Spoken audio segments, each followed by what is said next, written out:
Baik guys, Assalamualaikum warahmatullahi wabarakatuh guys. Kembali lagi bersama saya orang lembur dan Bung Daeng Wahidin ya. Dari Yes. ujung negeri antah bantah ya, bersama aktivis buruh yang fenomenal ini. Selalu mengkritis yang agak krusial di negara ini ya. Bung, ini Yes. kan kita tahu ya, Sri Mulyani ini lagi, kata dia sih bukan membabi buta, tapi ya kenyataannya memang membabi buta ini. Ya. Apa namanya, kayak orang dikejar-kejar utang gitu ya. Memang meskipun dia udah menterinya Prabowo ya, tapi itu kan dia warisannya Jokowi ya, semenjak dia meninggalkan hutang banyak itu. Ya mau nggak mau kepala Sri Mulyani ini harus lebih lebih giat ya, lebih apa lebih puyeng lah dibandingkan zamannya Mulyono kemarin nih. Nah, di sini Bung ya, dari bisnis.com ini udah dibongkar lagi bahwasannya harta kekayaan Sri Mulyani itu hampir 80 miliar, naik 33,95 miliar rupiah selama jadi Menteri Jokowi. Dan dia itu selama memulai jabatan Menteri Keuangan itu, waktu membantu Jokowi itu hartanya sekitar 45,89 miliar. Selain bertambahnya nilai harta kekayaan dan tanah dan bangunan, perubahan harta terlihat pada surat berharga serta kas dan setara kas. Waduh, ini luar biasa Bung Daeng ya. Di sisi lain kita tahu ya, kenaikan pajak itu kan luar biasa, parahnya di zaman Jokowi, apalagi ditambah lagi nih, rezim Prabowo ini, peninggalan menteri era menteri peninggal titipan lah, titipannya si Jokowi ini, ternyata ya mungkin di sisi lain bikin kasak kusuk di kabinet Prabowo. Nah, gimana Bung Day menghadapinya? Sedangkan kan kemarin katanya gaji buruh kan mau dinaikin. Ya udah pasti kan kita tahu bahwa itu nggak cukup gitu. Gimana Bung Day yang nanggapin ini? Ya, Assalamualaikum warahmatullahi wabarakatuh dan selamat Waalaikumsalam. malam pemirsa Mimbar Tuk dan Ya. logika rakyat dimanapun berada, baik dalam dan luar negeri.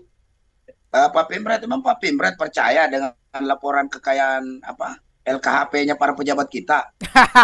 Ya kan? Ya, Kan se laporan kekayaan para pejabat kita itu banyak manipulatif. betul betul betul Ya kan? betul. Memang ya, barat kata ya, contoh contoh aja, setiap dalam cair pinjaman-pinjaman luar negeri itu kan ada fee. Ada Hmm, sukses fee minimal betul. 1% atau 1,5%. Kalau kita bilang 1% aja sukses fee. Jadi anggaplah sekitar sekitar 6.000 triliun atau lebih, misalnya 10 triliun, 10.000 triliun. Anda bisa bayangkan 1%-nya itu berapa, ya kan? Bisa Hmm, sampai 100, betul 100 betul. T, ya kan? Nah, LHKP-nya Sri Mulyani cuma 80 M, ya kan, dari Hong Kong itu, ya kan. Nah ini juga menurut saya ya pejabat-pejabat kita itu banyak yang manipulatif ya, sebenarnya ya hanya mencitrakan bahwa kekayaannya itu pas-pasan, padahal sebenarnya mereka jauh lebih kaya, masih banyak lagi nih. Sekarang kan macam-macam modus lah untuk menutupi kekayaan para pejabat kita ini yang diambil dari cara-cara yang tentu saja secara apalagi ini mengakal-ngakali konstitusi kita, mengakal-ngakali hukum kita, dan ini yang harusnya sebenarnya dilawan. Nah, seharusnya sebenarnya Pak Prabowo itu udah tepat sebenarnya. Awal-awal kita lihat daftar susunan Menteri Keuangan itu bukan dia tuh awal-awalnya tuh. Hmm. Karena memang saya pikir kebijakan menaikkan PPN 12% itu kebijakan yang membabi buta dari seorang Sri Mulyani. Ya maklumlah sudah 20 tahun kok. SBY 2 periode. Tambah Jokowi 2 periode. Itu 20 tahun. Terlalu lama dia jadi Menteri Keuangan. Sehingga saya seakan-akan Republik ini gak ada lagi nih orang yang bisa menjadi Menteri Keuangan kecuali Sri Mulyani doang. Padahal dia udah pusing. Karena itu tadi. Selalu bilang udah apalagi ini rasio utang kita aman, aman, aman. Nah ini kan hari ini kelabakan. Orang dari APBN sekitar 3.000 hampir 4.000 triliun. Pes yang dikasih buat Prabowo hanya sisa 400 triliun. Buat apa sisanya bayar apa ini pegawai dan belanja, kemudian ditambah dengan bunga utang 1.200 triliun. Ya sisa berapa? Kalau kemarin kita lihat Saya baca di Kompas itu hanya sekitar menyisakan sekitar 400 triliun aja buat pembangunannya masa awal-awal, apalagi ini Prabowo berkuasa. Ditambah lagi kemarin udah ngumumin bahwa akan mengajukan lagi pinjaman untuk membayar utang. Ini Menteri Keuangan macam apa kayak gini? Sudahlah, itu segera harus, Prabowo udah tepat itu mengganti dia karena orang yang terlalu lama berkuasa pada akhirnya dia akan mengambil sebuah keputusan yang konvensional atau yang gampang segampang-gampangnya aja, nggak mau mikir lagi. Padahal dia digaji buat mikirin sebenarnya. Nah ini tentu saja dengan kenaikan pajak 12% ini membahayakan pemerintahan Prabowo. Kenapa saya bilang begitu? Kita berkaca dari pengalaman yang terjadi di Prancis tahun 2012 lalu.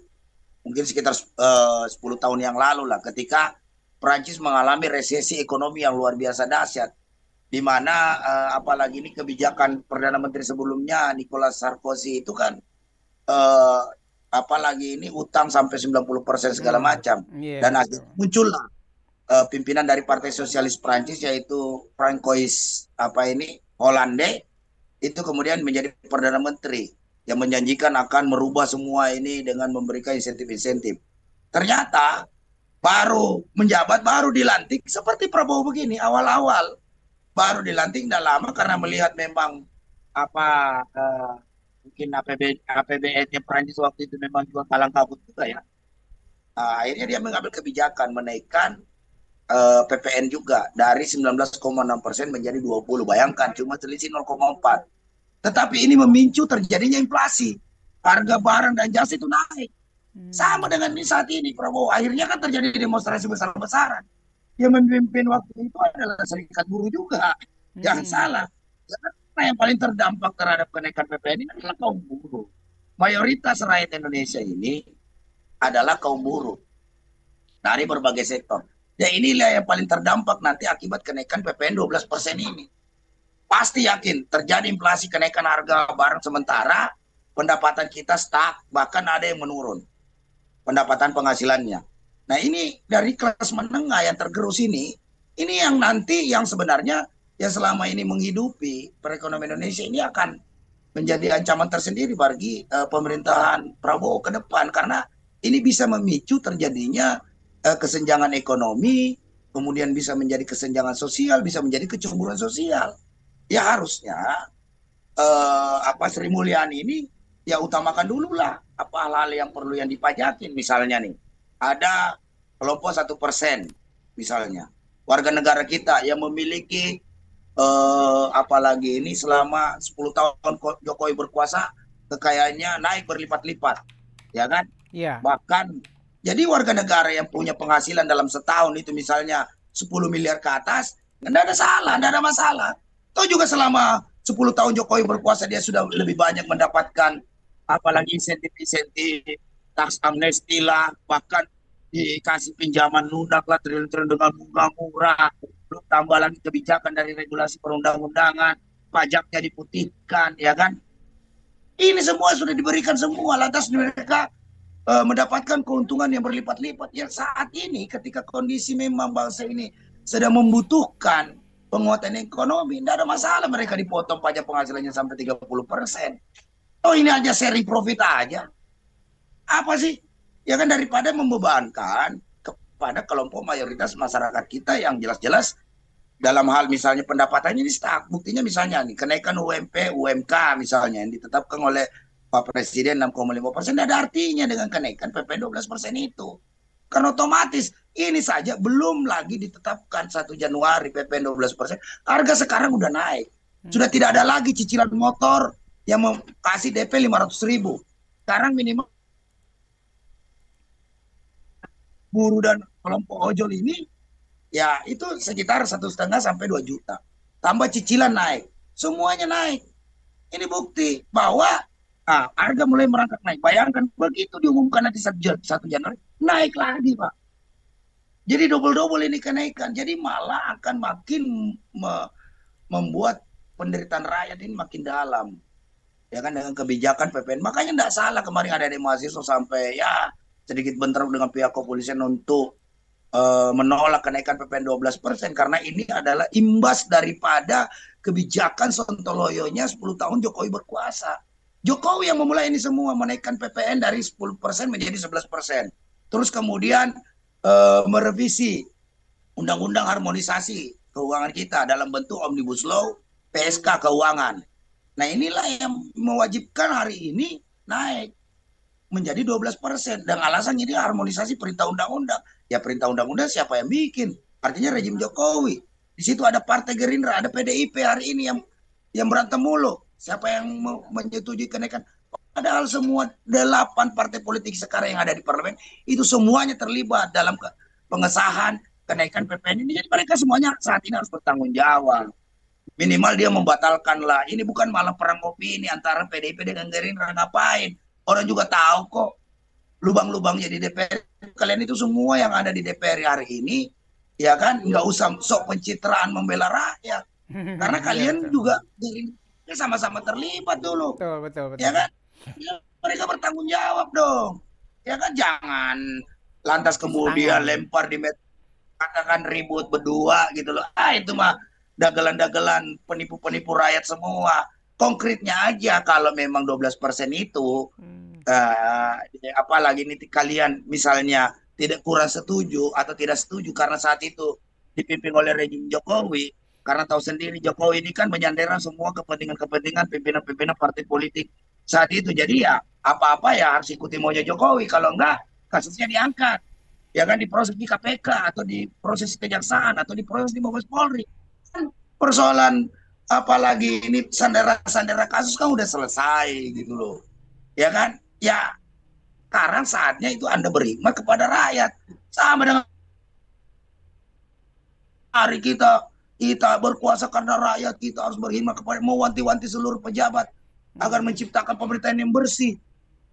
Ya kan? Tapi pada faktanya kemarin korupsi 300 triliun dihukum 6,5 tahun. Prabowo diam aja. Nggak ada suara-suara Prabowo bilang, aduh, perih hati saya melihat orang yang korupsi 300 triliun hanya dihukum 6,5 tahun penjara. Denda 1 miliar kan, aduh, nggak ada kita dengar omongan Prabowo seperti itu. Mana semangat-semangatnya? Dan ini ketika misalnya PPN ini apa susahnya? Gerindra memimpin bersama PDIP, kalau ingin proyek batalkan, karena kalau perlu kembalikan. Karena kalau kita lihat PPN yang di Asia Tenggara aja lah, ya kan, itu banyak sekali. Vietnam 8% PPN-nya, Singapura 9%, ya kan, Myanmar 5%. Yang sama kita itu hanya Filipina. Ya kan, mungkin karena di Filipina juga yang terpilih juga karena sama dengan tim sukses gemoy-gemoy konsultan-konsultan. Pilpresnya sama, kan, jadi PPN-nya juga sama.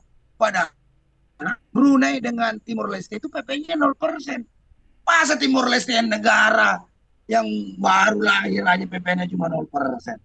Malu dong Indonesia seperti ini. Ya kan, jadi kebijakan kenaikan ini yang dilakukan oleh Sri Mulyani hanya memaksa kehendak itu, ya saya pikir adalah Sri Mulyani sedang kalap. Ya kan?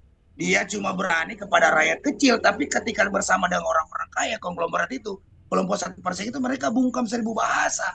Ini enggak boleh. Ya kan? Karena kalau kita lihat pidato-pidato Prabowo, ini masa Pak Prabowo ini masa-masa kerakyatan. Beda dengan masa yang dianut oleh Sri Mulyani ini, yang selalu berkaca kepada Amerika Serikat, kapitalis. Jadi selalu bertentangan. Makanya nggak bakal nyambung. Jadi memang saran saya kepada Prabowo, udah ganti aja itu Sri Mulyani sebagai Menteri Keuangan. Udah kelamaan dia jadi menteri, udah nggak bisa mikir sehat lagi dia. Ya kan? Mana impor ilegal banyak, biaya cukai masalah gitu loh. Ya kan, biaya cukai masalah, keuangan departemen bawa ke bawah, belum lagi tragedi 349 triliun, transaksi fiktif nggak jelas yang ada di Kementerian Keuangan belum terungkap saat ini apa-apaan.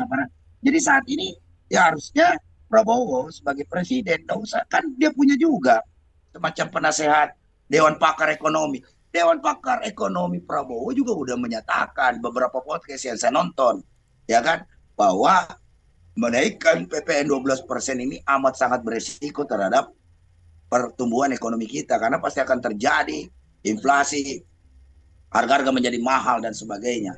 Dan ini akan memicu eskalasi perlawanan sosial, memicu apalagi ini perlawanan publik terhadap kebijakan ini. Ya buktinya kan udah mulai dengan mahasiswa. Ya kan mungkin buruh belum, tapi begitu nanti berlaku dan dirasakan dampaknya, pasti buruh pasti akan bereaksi.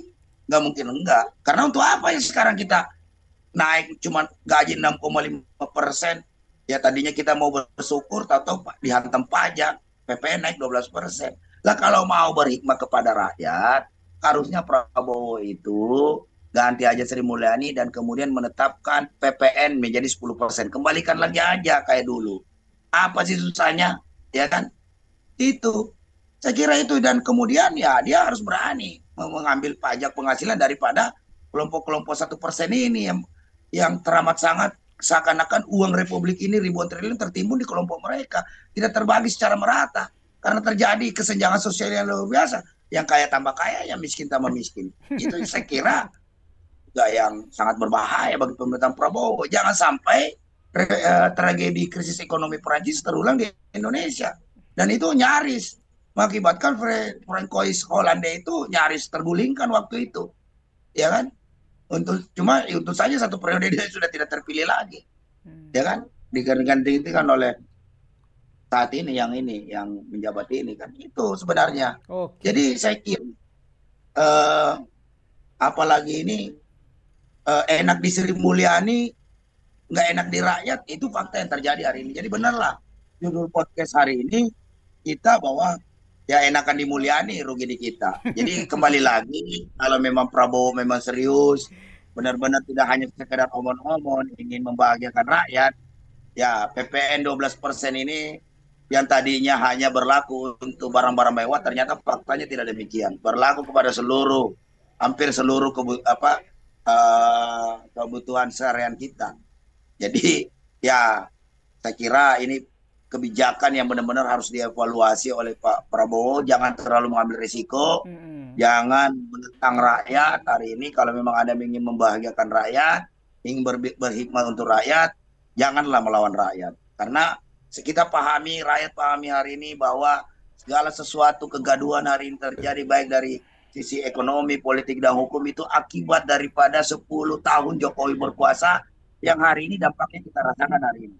Jadi saya pikir Pak Prabowo, ya kita masih percaya dengan pemerintahan Bapak, tapi dengan catatan itu tadi, hal-hal yang bersifat sekiranya akan memicu perlawanan rakyat, memicu krisis sosial, itu sebaiknya bagi seorang presiden harus berani mengambil sikap untuk membatalkan kebijakan-kebijakan, walaupun itu kemarin sudah disetujui oleh DPR RI. Karena ya Gerindra terlibat, PDI terlibat, P3 terlibat, PAN terlibat, Demokrat terlibat, ya kan, PKS terlibat, semua terlibat, partai yang 8 ini semua.